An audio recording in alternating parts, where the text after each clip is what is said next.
So, Dances with Wolves with Kevin Costner. Um, this came out in 1990. Um, this was actually ahead of Robin Hood, Prince of Thieves, which came out in 1991.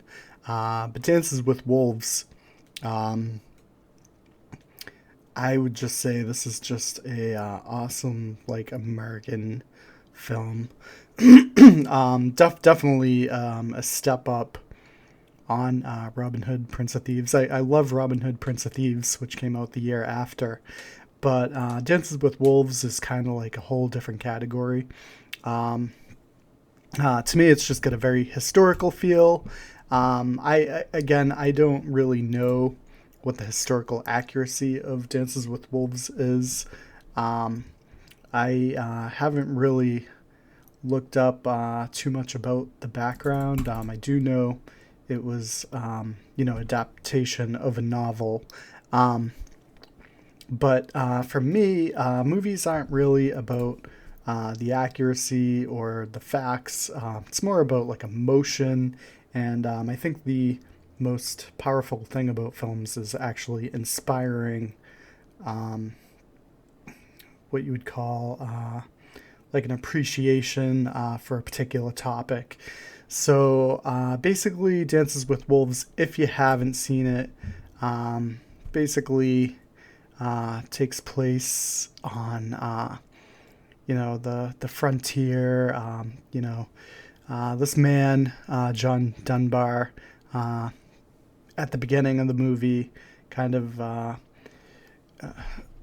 turns the tides in a battle um, in like the Civil War, and because of turning the tides in this battle, he's given his choice of duty, and he chooses to be stationed on the frontier, and in doing so, he's got interaction with Native Americans, and it's just an awesome movie. It's got a love story tangled in there. It's got Civil War battles, old rifles, and it's got the whole questioning uh, your your own society. It's basically him juggling between the American Union Army and the Native Americans, and you know it's just amazing.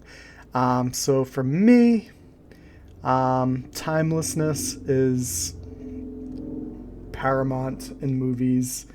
And again, I give this movie about a 9 to 10 out of 10 because I think it is required watching for anyone. And um, just watching it, at this point, it's basically, it's like 30, 32 years old at this point, and it's just timeless. It kind of gives you um, a look, at what it was like in, the 1860s. It's kind of like giving you like a lens into that time period. And yeah, it's just, time before phones.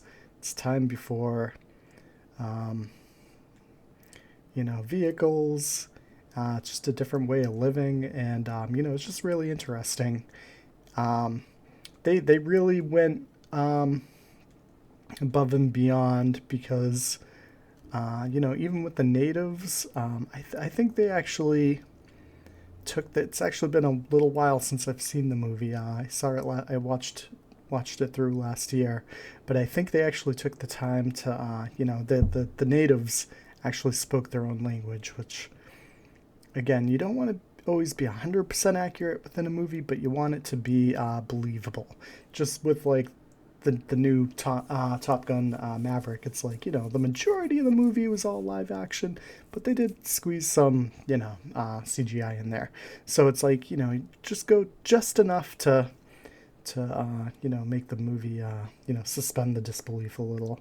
And it was just awesome. At any point in your life, you can pick up this movie, give it a watch, and you're gonna get something out of it.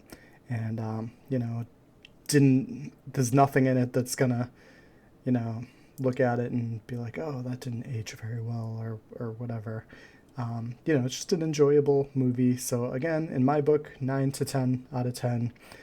Nothing's ever perfect, but I always like to give a nice range. But for me, anything timeless, is definitely going to be in that range, generally speaking.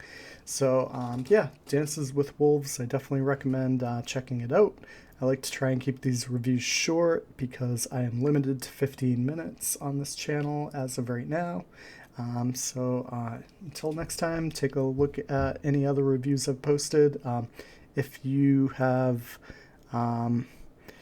nothing to watch and you're trying to figure out something to watch, check out Dances with Wolves. You could probably find it on Amazon Prime or maybe some other streaming services. Dances with Wolves, it came out in 1990.